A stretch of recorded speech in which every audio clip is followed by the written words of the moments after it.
வணக்கம். நான் நகைச்சுவை ஸ்டண்ட் நடிகர் முத்துக்காளை. கீழ்ப்பாக்கம் KMC-ல எனது மனைவி பெயர் மாலதி, வயது 47. தலையில் ஏற்பட்ட ஒரு இரத்த கசிவுனால ஒரு ஆபரேஷனுக்காக சேர்த்தேன்.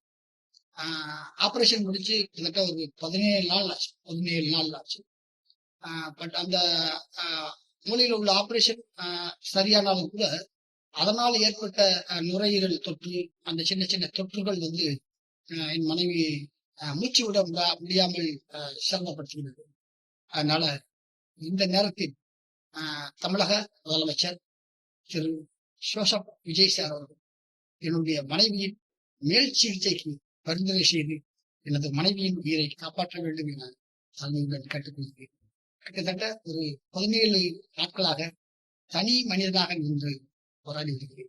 இந்த நேரத்தில் தமிழக முதலமைச்சர் ஜோசப் விஜய் சார் எனக்கு உதவி செய்தால் என்றென்றும் நன்றியோடு இருப்பேன். நன்றி.